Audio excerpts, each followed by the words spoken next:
여기 부가가치세는 문제가 범위는 넓은데 거기에서 3개 나와요.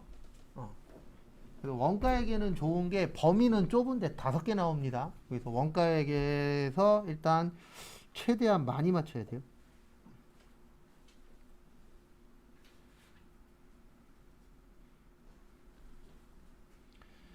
그래서 거기 보시면은요, 거기 보시면 면세. 그래서 면세란 특정 재화 용역의 공급과 재화의 수입에 대하여 부가가치세를 면제해 준다 그래서 뭐라고 하세요? 면세라고 하죠. 그래서 면세 보시면 거기 파란색으로 부분 면세 또는 불완전 면세라고 되어 있을 겁니다. 왜 부분 면세, 불완전 면세라고 하냐면 우리가 원래 마이너스 나오면 돌려주도록 되어 있거든요. 근데 마이너스가 나와도 안 돌려줘요. 그래서 환급이 된다, 안 된다? 안 됩니다. 100원도 안 해줘요. 내지는 않는 대신 돌려주지도 않겠다. 네, 그게 이제 면세라고 보시면 되세요. 그래서 거기 면세제도의 취지 보시면 첫 번째로 역진성 완화. 그래서 역진성이라는 건 이게 역진성이라 그랬습니다. 많이 버나 적게 버나 똑같은 세금을 낸다. 이걸 무슨 성이라 그래요? 역진성. 그래서 우리가 기초적인 생활을 하려면은 실질적으로 그 기초생활하는데 돈이 면세가 아니라 저소득층이 많이 쓰게 되잖아요. 만약에 내가 200을 벌어. 그럼 만약에 기초생활하는데 100만 원이 필요해. 근데 내가 1000만 원을 벌어. 그럼 기초생활하는데 한 1, 200이면 돼. 이런 식으로 그 고소득자일수록 기초생활하는데 들어가는 돈이 많아요, 적어요? 적어요. 맞죠? 왜냐면 기초생활하는데 금액은 클 수는 있겠지만 자기가 버는 돈에 비해서 비율은 많이 적잖아요. 왜냐면 나머지들 비싼 거에 많이 쓰잖아요. 그런 분들은. 근데 소득이 적으신 분들은 기초생활하는데 쓰는 비율이 어때요? 높죠. 그래서 이 면세 제도를 함으로 해서 그 역진성을 조금이라도 줄여보기 위해서 생긴 게 면세 제도입니다. 그 다음에 시험에 제일 많이 물어보는 건 종류를 제일 많이 물어봐요.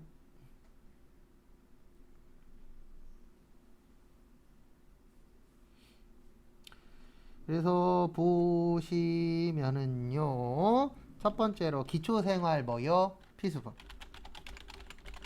우리가 기초적인 생활을 하는데 꼭 필요한 것들 있으시죠? 그래서 기초생활 필수품 보시면 첫 번째 미가공식료품. 미가공식료품은 면세예요. 근데 가공식료품은 과세입니다.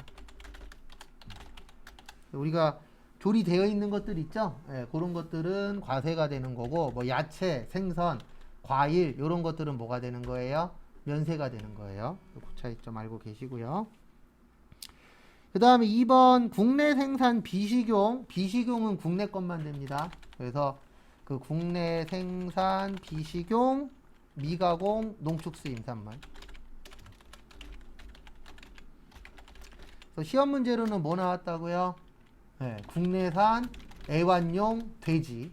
이거 실제 시험 문제 나온 적 있어요. 얘는 면세예요. 왜요? 애완용 돼지 안 먹잖아요. 일단 애완용이니까. 그 다음에 국내예요, 수입이에요? 국내예요. 그러면 면세가 되는 거예요. 그리고 한때 말이 많았었는데 저기 고양이들 중에 수입해서 들어오는 고양이들이 있어요, 없어요? 있죠. 네, 비싼 고양이들. 걔네들은 과세예요. 왜요? 국내가 아니니까. 그래서 국내냐 수입이냐 거기에 따라서도 약간의 차이가 있는데 먹을 거는 둘 다 면세예요. 그 다음에 다음 거 보시면 수돗물. 우리 살아가는데 물 필요할까요? 필요 없을까요? 필요하죠. 그래서 면세. 근데 전기는 과세입니다. 전기는 가공을 해서 그런지 몰라도 걔는 과세예요. 일반적으로 가공하면 대부분 다 과세예요. 100%는 아니지만. 그 다음에 연탄과 무연탄 5번에 빈 공간에다가 요것 좀 하나 좀 적을게요. 일단 거기에다 밑줄 좀 쳐주세요. 일반 고속버스 면세. 그러니까 우리가 일반적으로 이 역외군성 영역도 시험에 좀 잘 나오는 편인데 역외군성 영역에서는 그 시내버스 있죠. 무슨 버스요? 시내버스. 그 다음에 전철 같은 것들 있잖아요. 이런 것들이 면세고 그 다음에 고속버스 중에서는 일반 버스만 면세예요. 왜냐면 우리 시내버스 필요하잖아요. 전철도 필요하죠. 택시는 과세입니다. 왜냐면 택시 없어도 기본적인 생활은 할 수 있어요, 없어요? 있죠. 그래서 우리 택시 탈 때는 큰맘 먹고 타잖아요. 바쁠 때. 예. 왜냐면 택시 타면 어쨌든 기본적인 시내버스나 전철보다는 배 이상 들어가죠. 예. 돈이 워낙에 저렴하진 않으니까. 그래서 그렇게 좀 나누어져 있습니다. 그리고 뭐가 중요하냐면 역외군성업에서는 요거 꼭 기억하셔야 돼요. 역외군성업에서 뭐 기억하셔야 되냐면 전세버스만 세금계산서 발행이 가능합니다. 나머지는 역외군성업에서 뭐 배를 타든 비행기를 타든 세금계산서 달라 그러면 못 줘요. 왜 못 주냐면 법에서 이렇게 만들어 놨어요. 누구만이요? 전세버스만. 요즘 일반적으로 배 타시는 분, 비행기 타시는 분, KTX 타시는 분 이런 분들 중에 대다수가 사업자예요? 아니면 일반 소비자예요? 일반 소비자죠. 놀러 가느라 배 타고, 놀러 가느라 KTX 타고, 놀러 가느라 비행기 타고 이런 사람들이 훨씬 더 많잖아요. 일을 하러 가는 사람도 있지만 일을 하러 가는 비율보다는 훨씬 많기 때문에 세금계산서 뭐 하자? 끊어주지 말자. 왜냐면 이거 끊어준다 그러면은 또 거짓말로 놀러 갔는데 사업차로 갔어요라고 할 사람들 분명히 있어요, 없어요? 있죠. 그래서 요건 아예 안 되고, 왜 전세버스만 되냐면 일반적으로 회사에서 어디 갈 때 전세버스 대절하는 경우들은 비일비재 하잖아요. 그래서 전세버스만 열어주고 나머지는 다 안 된다. 또 나중에 혹시 회사에서 사장님이 어느 여행사를 끼고 해외에 출장 가는 경우 있어요, 없어요? 있죠. 그럴 때는 그 여행사에 주는 수수료는 세금계산서 받는 게 가능해요. 근데 그 사장님 비행기 티켓은 못 받아요. 왜냐면 비행기 티켓 자체는 발행이 가능하다, 불가능하다? 불가능하다. 그 다음에 주택과 이에 부수되는 토지라고 있는데요. 좀 이따 토지는 따로 정리를 해드릴 거예요. 그 다음에 여성분들 위생용품이랑 그 다음에 어린이집 같은 경우는 면세입니다. 왜냐면 어린이집 소중하잖아요. 아이들 가면 갈수록 더. 왜냐면 인구가 뭐 할 거니까요. 줄어들 거니까. 그래서 누가 다음 대통령이 되실지 모르겠지만 말도 안 되는 법을 하나 만들었으면 좋겠어요. 재산 몇 억당, 재산 10억당 애 하나 뭐 이런 거. 강제적으로. 그렇게라도 해서 인구를 뭐 해야 돼요? 늘려야죠. 그리고 안 나오면은 벌금 얼마. 이러면은 아마 그 다음 대통령 때 안 될 거예요. 그러니까 할 수 있어요, 없어요? 못 해요. 근데 그만큼 진짜 중요해요, 인구가. 왜냐면 우리나라가 지금 문제 있는 것들 다 해결하려면 딱 하나만 해결하면 돼요. 인구만 늘어나면 다 해결되거든요. 근데 그럴 확률은 거의 없죠. 그래서 나중에 진짜 사업하실 분들은 꼭 세 가지만 하십시오. 제가 항상 모든 수업에 다 얘기하는데, 혼자 사는 사람, 애기, 그 다음에 노인. 이 세 군데는 앞으로 무한대로 발전할 거예요. 왜냐면 애기는 적게 나오니까 저도 그렇지만 애기한테는 많이 쓰잖아요. 나한테는 안 써도. 그 다음에 혼자 사는 사람 늘어나니까 그쪽 관련돼서는 계속 발전할 거고, 그 다음에 혼자 사는 사람 중에서 어르신들은 그래도 돈이 있어요, 없어요? 있죠. 젊은 사람들은 안 돼요. 내가 봤을 때는 젊은 사람들은 기본은 뽑아낼 수는 있는데 왕창 뽑아내려면 어르신들한테 가야 돼요. 그리고 절대 3, 40대한테는 3, 40대 관련된 사업은 되도록이면 하지 마시고, 돈 제일 안 쓰는 나이가 3, 40대예요. 오히려 20대가 나아요. 3, 40대를 올릴 거면. 왜냐면 저도 이제 결혼했지만 결혼하고 나면 나한테 쓸 돈이 없어요. 제일 슬플 때가 연말이 됐는데 통장에 5만 원 있어. 진짜로. 10만 원 넘으면 행복해요. 통장에. 그래도. 저 젊었을 땐 안 이러고 살았는데. 젊었을 때 통장에 무조건 1000 이상은 있었거든요. 비상금으로 어쨌든 돈을 모아놨었으니까. 근데 지금은 비상금이 없어요. 다 걸려갖고 다 쓰셨어. 그 다음에 저기 258페이지 위에 빈 공간에다가 요거 하나만 적어주세요. 약국. 약국 시험 문제 회계나 세무에 왔다 갔다 냅니다. 그래서 약국은 두 가지예요. 조제 용역은 면세고 일반 의약품은 뭐였었죠? 과세였었죠. 이거 전산회계 때에도 풀어본 적 있어요, 없어요? 있어요. 한 문제인가 두 문제. 종종 출제됩니다. 이거 좀 봐주세요. 그래서 유명한 말 있잖아요. 약은 약사에게, 진료는 누구에게? 의사에게. 그러면 면세가 되는 거고, 다이렉트로 약복 가면 뭐가 되는 거예요? 과세. 그러니까 누가 만들었는지 모르겠는데 그 문구 진짜 잘 만든 것 같아요. 그 다음에 의료보건 영역에 보시면 미용 목적 성형수술은 과세입니다. 의료 목적은 괜찮아요. 근데 일반적으로 성형수술 그러면 무슨 목적이에요? 미용 목적이죠. 뭐 쌍수라던가 그런 것들은 다 과세입니다. 그 다음에 교육 영역에 보시면 무도학원하고 운전면허학원은 뭐라고요? 과세. 그리고 나머지는 면세.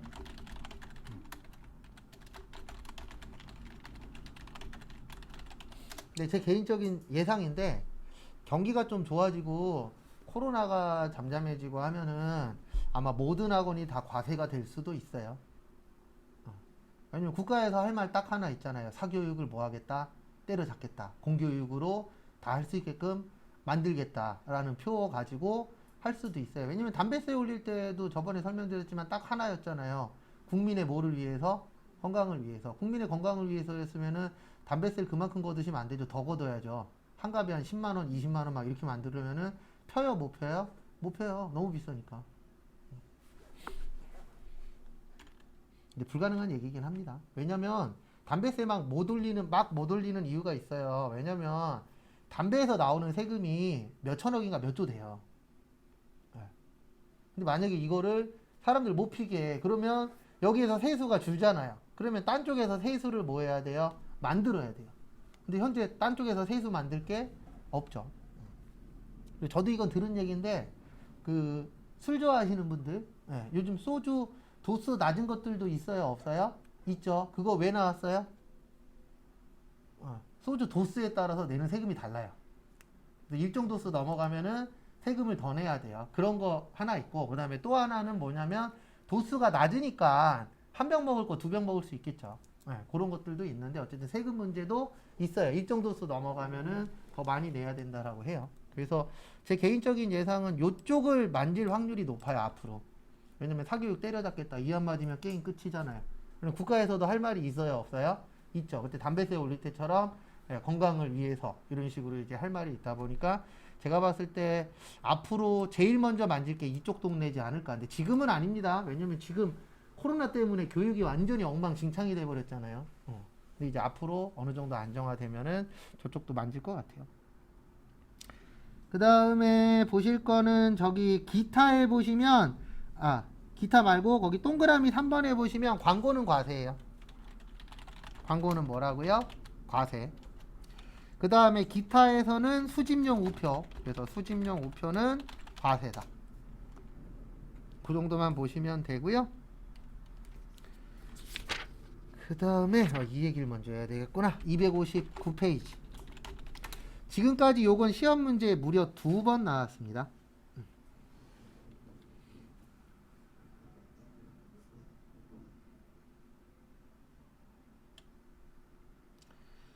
그래서 거기 보시면 주택 및 그 부수 토지의 임대 용역에 대한 면세라고 있으세요. 그래서 주택 및 그 부수 토지인데 거기 보시면 주택 면적이 사업용 건물 면적보다 뭐 할 때요?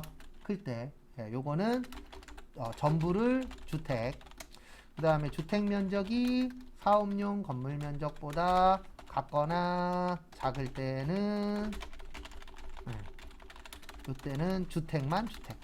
거기 있어요, 교재 박스에. 그래서 이게 무슨 뜻이냐면은요. 무슨 뜻이냐면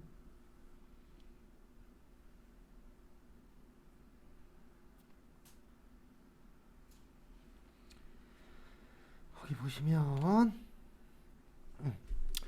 우리나라가 이제 실질적으로 요건 임대사업자 관련된 거예요. 누구 관련된 거예요?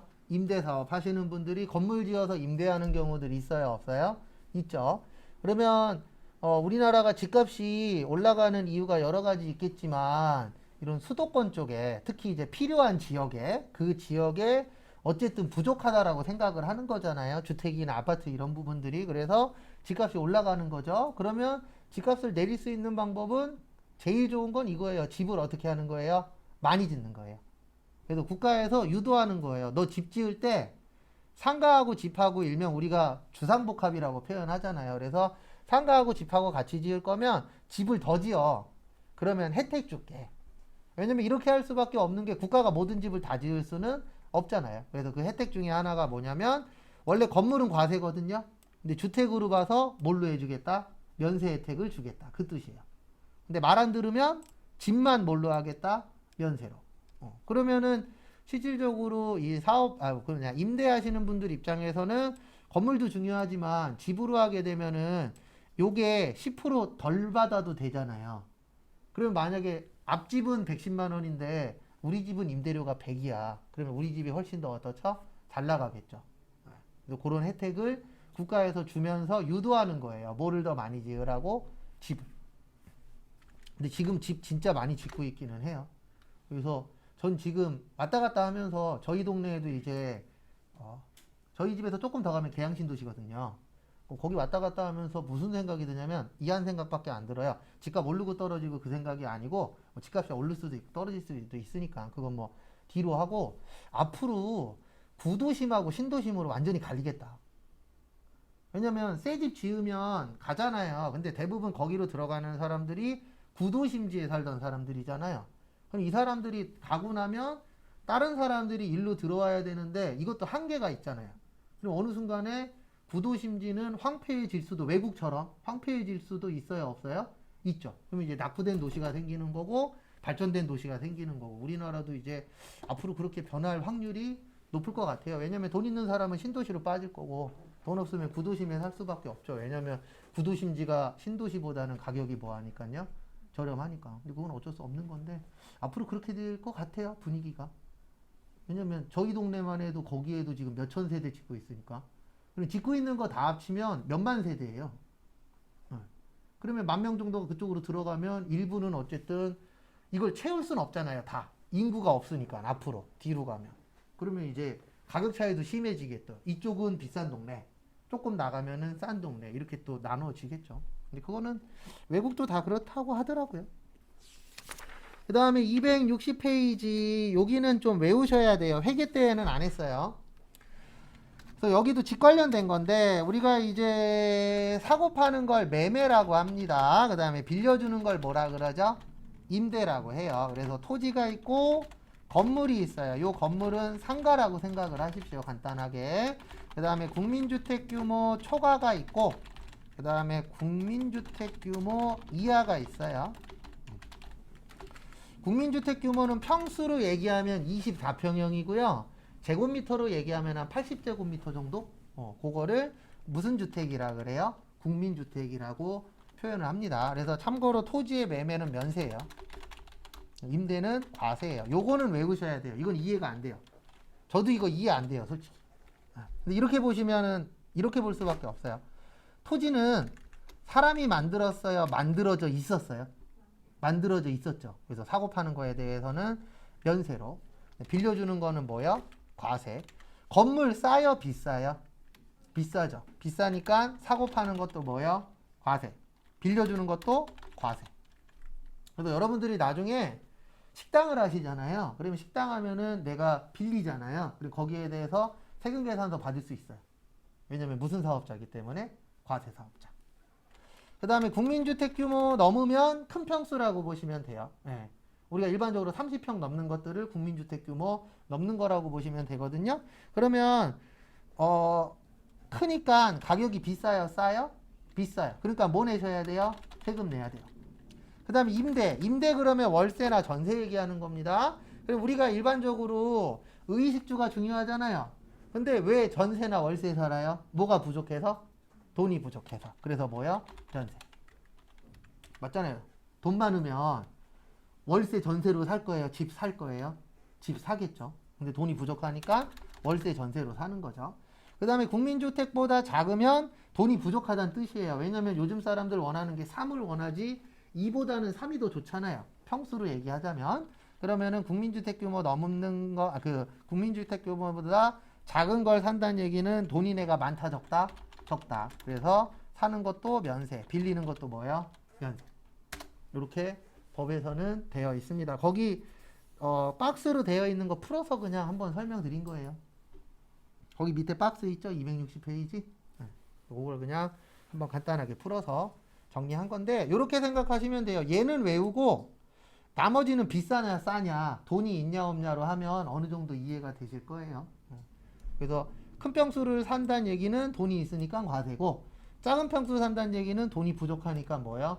면세고 그 다음에 국가에서 국민주택이야. 그러면 누가 살았으면 하는 주택이에요?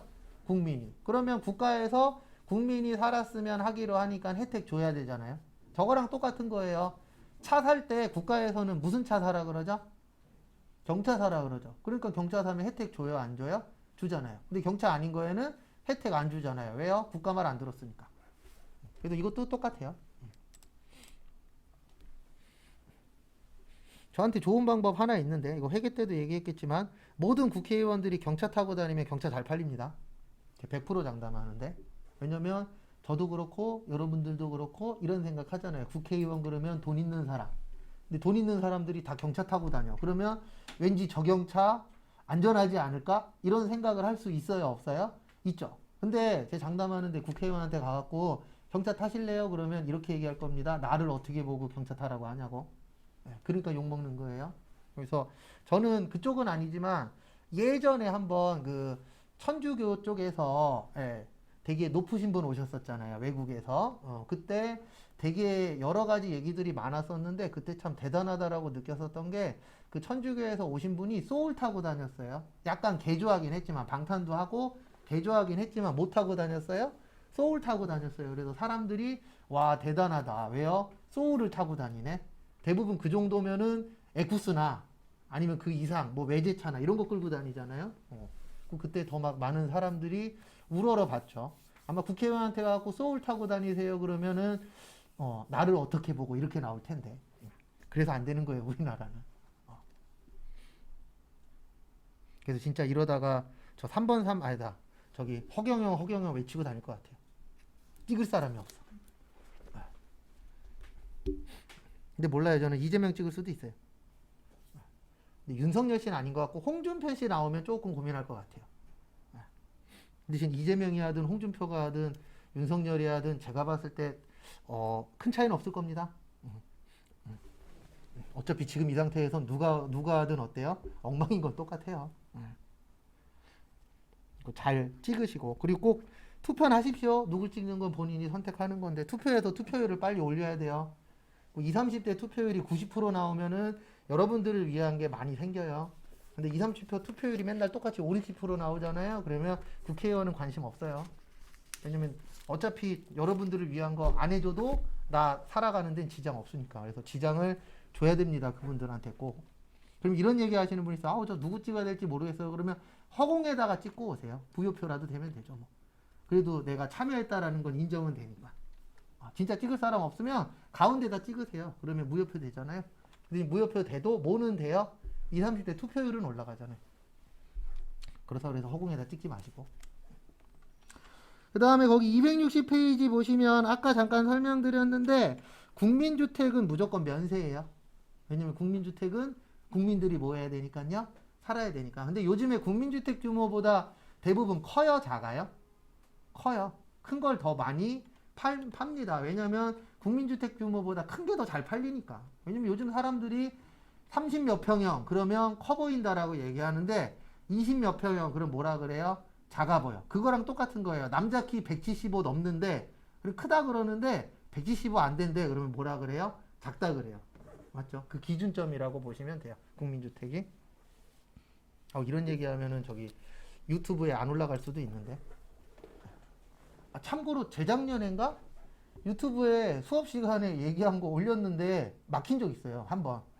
뭐 때문에 막혔는지 모르겠는데 나 그날 별 얘기 안 했는데 막혀갖고 올리기만 하면 KBS 어디에서 뭐 걸렸대요. 근데 걸릴 게 없었거든요. 영상 하나 못 올린 적 있었어요. 진짜로.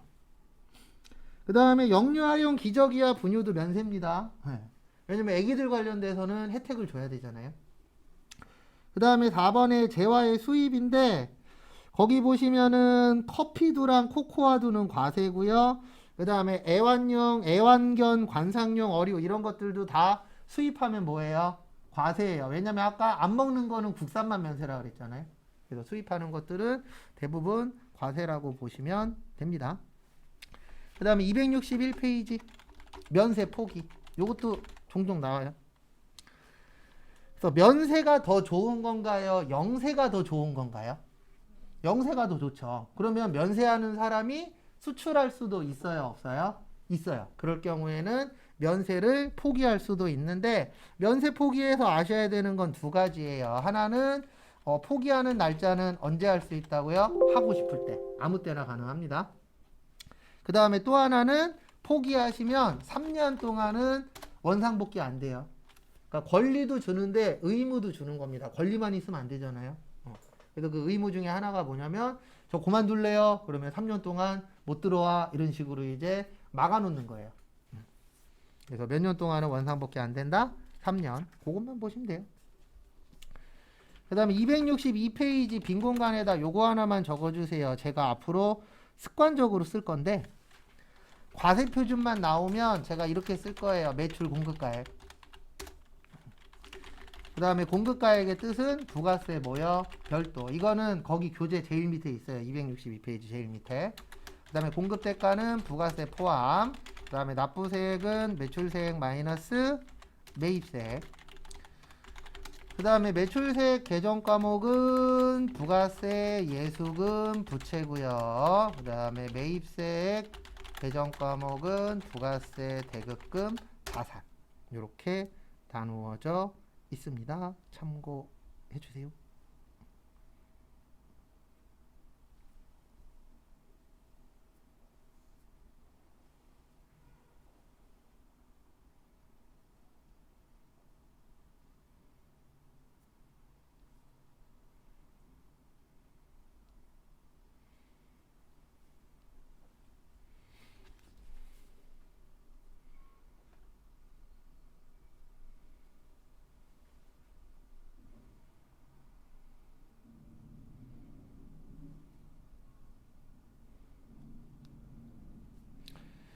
그 다음에 정리하시고요. 그래서 요거는 기본적으로 알고 계시면 공부하시는데 좀 도움이 된다라고 보시면 될 것 같습니다.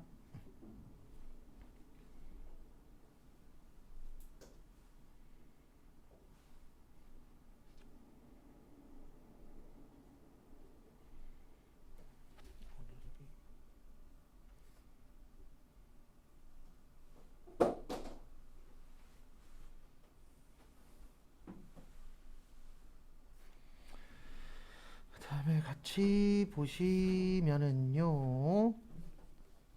거기 과세표준. 그래서 일반적인 기준 보시면 재화 또는 용역의 공급에 대한 부가가치의 과세표준은 무슨 가액으로 본다고요?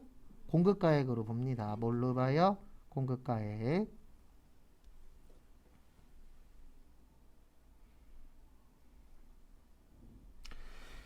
그 다음에 거기 밑에 보시면 제일 밑에 박스 보시면 공급가액 그러면은 부가가치세 뭐요? 별도. 그 다음에 공급대가 그러면 부가가치세 뭐요? 포함. 그리고 이렇게 이해하셔야 돼요. 공급가액 그러면 10%. 몇 프로요? 10%. 그 다음에 여기다 쓰는 게 낫겠다. 공급 대가라고 나오면 110분의 10이에요. 요게 무슨 세요? 부가세. 왜 110분의 10이냐면 공급가액에다가 부가세 더한 게 공급 대가잖아요. 그러면 공급가액이 100이면 부가세는 몇 프로예요? 10%. 그러면 공급 대가는요? 110. 그래서 110의 의미는 부가세 포함. 그 다음에 10의 의미는 부가세. 그래서 포함된 것 중에서 10이 뭐다? 부가세다. 이렇게 되는 겁니다. 그래서 일반적으로 110분의 10이라고 표현을 많이 해요. 근데 종종 이제 회사 가시면 11분의 1이라고 얘기하시는 분도 있습니다. 같은 거예요. 그냥 공 몇 개 뺀 거예요. 하나 뺀 거예요. 근데 실질적으로 11분의 1보다는 110분의 10이라고 좀 더 많이 이야기하긴 합니다. 근데 어차피 똑같은 거니까 그거는 참고하시고요.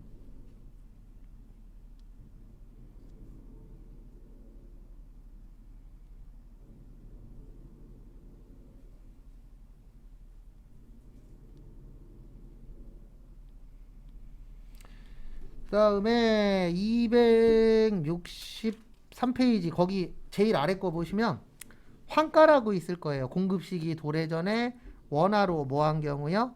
환가한 경우. 거기 보시면 있을 겁니다.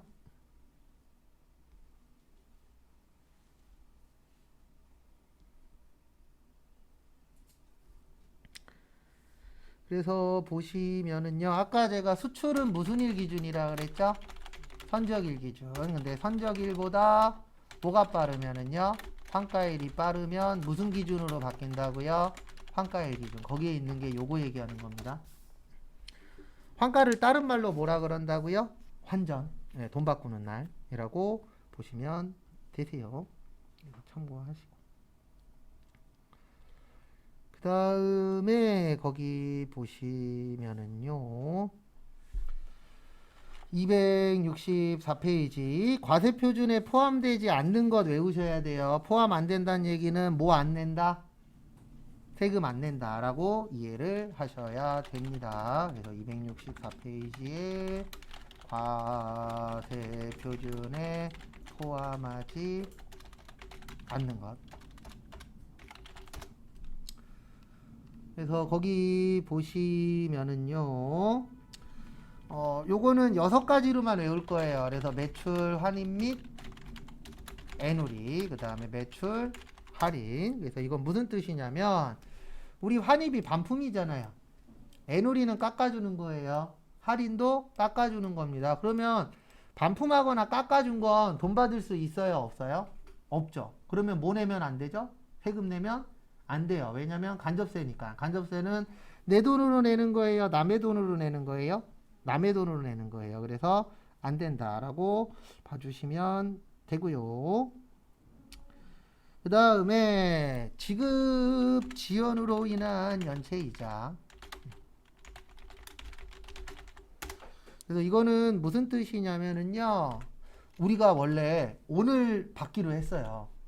근데 거래처에서 이렇게 나올 수 있죠. 저기 죄송한데 돈이 없어요. 2달 후에 드릴게요. 그러면 원래 그 2달치 뭐를 받아야 돼요? 이자를 받아야 돼요. 근데 이 2달치 이자는 처음에 생긴 게 아니잖아요. 그리고 이거는 실질적인 거래가 아니죠. 네, 그래서 이 부분에 대해서는 뭐를 안 걷겠다? 세금을 안 걷겠다. 그 다음에 국고보조금과 공공보조금. 그래서 요거는 이제 무슨 뜻이냐면은요. 우리 국가에서 지원해 주는 거라고 보시면 되세요. 누가 지원해 주는 거예요?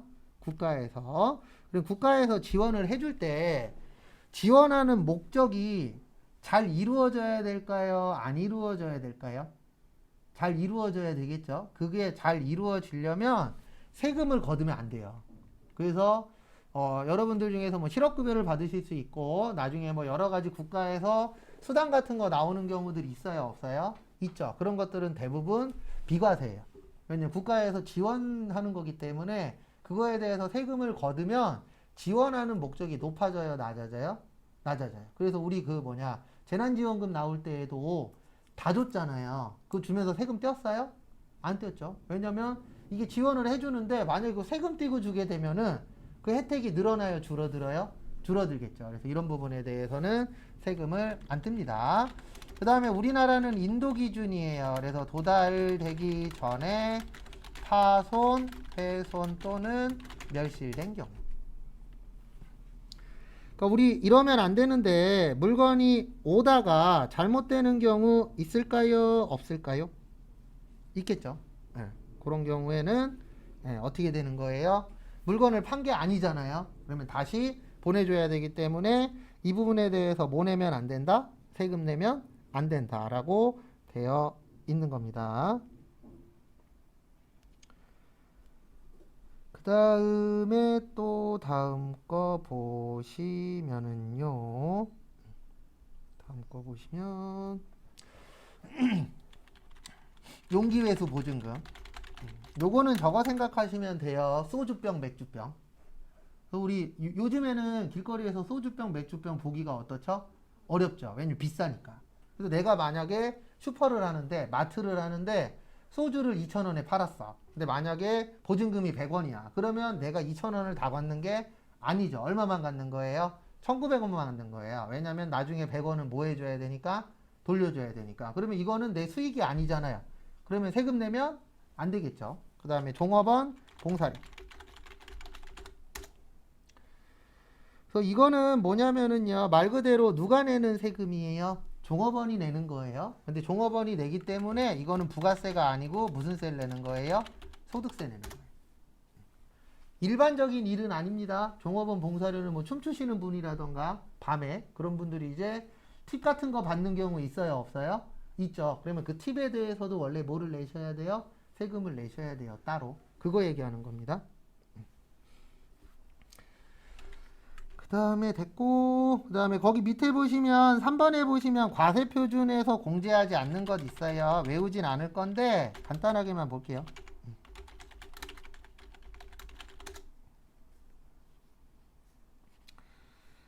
그래서 거기 보시면 과세표준에서 뭐 하지 않는 거요? 공제하지 않는 거. 그 얘기는 안 뺀다는 얘기입니다. 첫 번째로 대손금 있는데 대손금은 세액에서 빼는 거예요.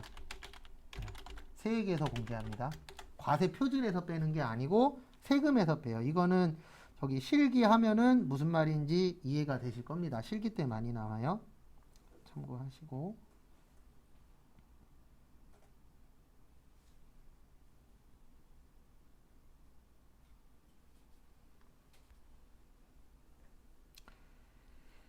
그 다음에 또 보실 게 판매장려금. 네, 판매장려금은 요거는 세금 안 냅니다. 그러니까 이게 뭐냐면 대표적으로 이게 저거랑 관련이 있어요. 아이스크림.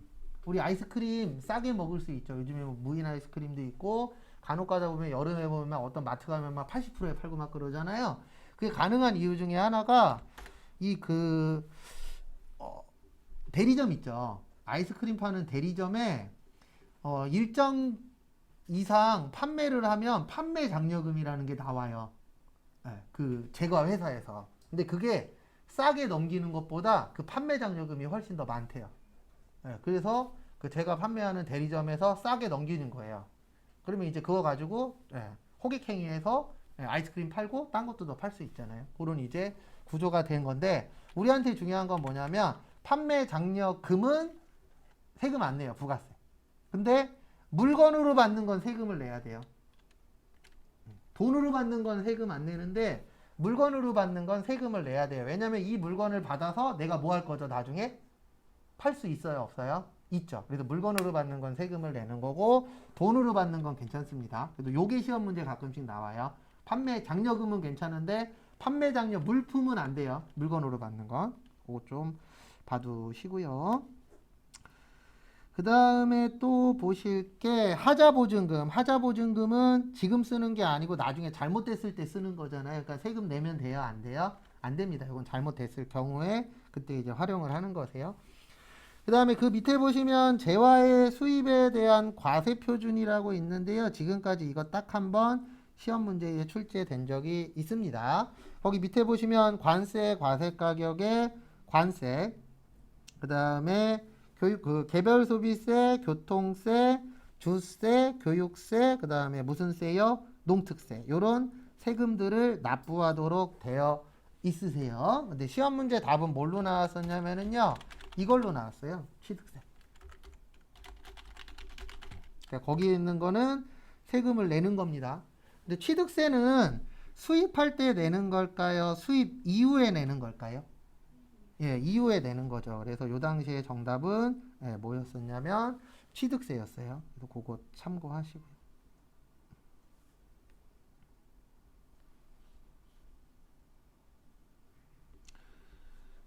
그 다음 것도 보시면 다음 페이지 266페이지. 여기부터는 이제 실기하고 좀 연관이 있는데요. 하나만 볼 거예요. 266페이지 보시면 266페이지에서는 뭐를 보실 거냐면은요. 거기에서 거기 밑에 보시면 건물 구축물 5%, 건물 구축물 5%, 그 다음에 기타의 감가상각자산 25%라고 보이세요? 요게 뭐냐면 감가상각 관련된 거예요. 뭐 관련된 거라고요? 감가상각. 기억나실지 모르겠지만 우리 저기 뭐냐 회계에서는 정액법, 정률법, 연수학계법, 이중체감법, 생산량 비례법 이런 방법 가지고 뭐를 하죠? 감가상각을 한다라고 했었죠. 근데 부가세법에서는 그냥 이렇게 되어 있어요. 건물하고 구축물은 5%씩 빼자. 그 다음에 나머지 감가상각하는 건 몇 프로씩 빼자? 25%. 근데 참고로 이게 1년이 아니고 6개월이에요. 6개월마다 5%, 25%를 빼자. 왜 그러냐면 부가가치세는 1년에 크게 두 가지로 나눈다 그랬잖아요. 1기하고 몇 기로 나눠요? 2기로. 그래서 1기 때 건물 구축물 5%. 그 다음에 2기 때 건물 구축물 몇 프로요? 5%. 그래서 결론은 1년으로 치면은 건물하고 구축물은 몇 프로가 되는 거예요? 10%가 되는 거예요. 왜냐면 1년에 몇 번 신고하니까 두 번, 큰 신고는. 그 다음에 기타의 감가상각 자산도 1년으로 하면은 몇 프로가 되는 거예요? 50%. 근데 여기에서 일단 요것 좀 알고 계세요. 5%하고 몇 프로요? 25%. 나중에 다시 설명할 겁니다. 실기할 때. 그 다음에 쭉 넘어가셔서 계산 이런 건 실기 때 할 거예요. 그 다음에 269페이지 말고 270페이지. 이거 계산 우리가 안 하는데 일단은 알고 계셔야 되니까 200 몇 페이지요? 70페이지.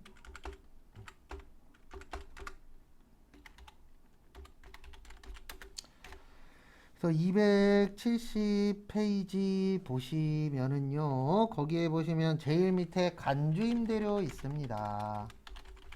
무슨 임대료요? 간주 임대료. 그래서 간주 임대료 보시면은요. 간주는 제가 아까 진짜 임대료라 그랬어요. 가짜 임대료라 그랬어요. 가짜 임대료예요. 그래서 보증금에 대한 뭐요? 이자. 근데 이 이자 계산을 우리가 하는 거는 아니세요. 우리가 하는 게 아니고 이 이자 계산은 누가 해주세요? 컴퓨터가 다 해줍니다. 그거는 참고하세요. 그래서 제가 간주임대로 나올 때마다 이거만 있을 거예요. 보증금에 대한 뭐요? 이자 계산을 해서 거기에다가 몇 프로를 내는 거예요? 10%. 근데 그 계산은 우리가 할 거다. 컴퓨터가 해준다. 컴퓨터가 다 해줍니다. 그래서 그건 참고하시고요. 그 다음에 271페이지 대손세액 공제. 대손세액 공제 옆에다 이렇게 적어주세요. 확정신고만 가능해요. 얘는. 그래서 대손시행 공제는 확정신고만 되고요. 그 다음에 보셔야 되는 게 다음 페이지에 있는데 10년 동안 받을 수가 있습니다. 거기 파란색으로 중가운데쯤에 있어요. 대손세액 공제. 몇 년 동안 받으실 수가 있다고요? 10년 동안 받으실 수가 있어요. 10년 안에 받으시면 됩니다. 근데 무슨 신고 때만 해줄 거라고요? 확정신고 때만. 그래서 하나씩 또 보면서 설명을 드리도록 하겠습니다. 일단 뜻을 아셔야 돼요. 대손의 뜻이 뭐죠? 대손. 돈 받는다, 못 받는다? 못 받는다. 그래서 대손이 못 받는 돈이에요. 그 다음에 세액의 뜻이 뭐예요? 세액. 네, 세액은 세금이에요. 뭐라고요? 세금. 그 다음에 공제. 공제는 빼주겠다는 얘기예요. 그래서 대손세액 공제의 뜻은 못 받는 세금 뭐 해주겠다? 빼주겠다. 우리가 돈 못 받으면 그 돈 안에 세금도 들어가 있잖아요. 근데 돈을 못 받았어. 그러면 세금 낼 수 있다, 없다? 없다. 그래서 그 세금만큼 뭐 해주겠다? 빼주겠다. 이건 당연한 거잖아요. 근데 빼주는데 확정신고만 되고 몇 년 안에요? 10년 안에. 그리고 과세거래만 됩니다. 우리 과세거래 세 가지 있잖아요. 재화의 공급, 그 다음에 용역의 공급, 그 다음에 재화의 뭐요? 수입. 여기에 해당되는 것만 되고 이 세 가지의 해당 사항이 없으면은 안 해주겠다라고 되어 있으세요. 그거는 참고하십시오.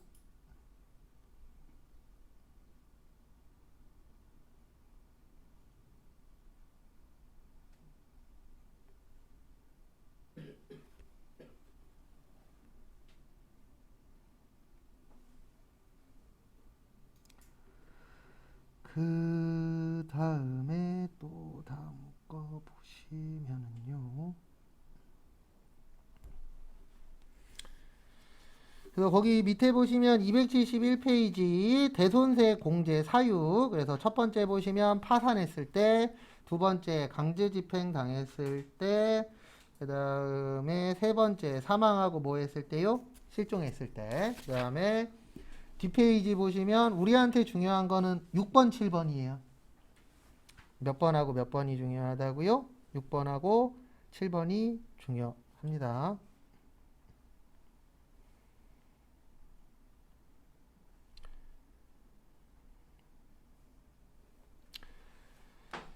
그래서 보면 6번에 보시면 수표나 어음은 부도 발생일로부터 6개월이 경과해야 돼요. 몇 개월 경과해야 된다고요? 6개월. 그래서 우리 개정 과목 중에 이런 개정 과목이 있어요. 앞으로 아마 보실 수도 있고 못 보실 수도 있는데 부도 어음과 수표라는 개정 과목이 있어요. 그래서 수표나 어음 부도나면은 부도 어음과 수표라는 걸 씁니다. 이거 왜 쓰냐면은 몇 개월이 지나야 된다고요? 6개월. 그래서 6개월 동안에는 요걸로 쓰도록 되어 있어요. 왜냐면 대손 처리를 하려면은 6개월이 지나야 가능하세요.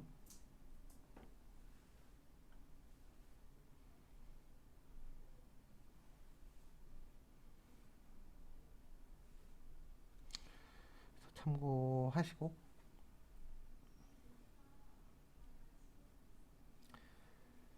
그 다음에 거기 밑에 박스 보시면은 대손세액은 대손금액 곱하기 110분의 10이라고 되어 있습니다. 몇 분의 몇이라고 되어 있어요? 110분의 10. 그러면 제가 아까 110분의 10이면 공급 가액이라 그랬나요? 공급 대가라 그랬나요? 네, 공급 대가예요. 뭐라고요? 공급 대가. 그래서 공급 대가일 경우에는 몇 분의 몇이라고요? 110분의 10. 그래서 거기에 있는 대손금액은 공급 대가입니다. 무슨 대가라고요? 공급 대가. 그래서 그거 참고하시고. 또 왜 이래 계속. 아, 이것이. 공급 대가는 부가세 뭐라고요? 포함. 그래서 참고하시고. 그 정도는 나중에는 이해를 하셔야 돼요. 그래서 110분의 10 나왔네. 그러면은 부가세 뭐다? 포함이다. 10% 나왔네. 그러면 부가세 별도다. 이렇게는 이해를 하셔야 됩니다. 그 다음에 여기까지 보시고요. 그 다음에 잠깐 쉬었다가 5시에 273페이지 보도록 하겠습니다.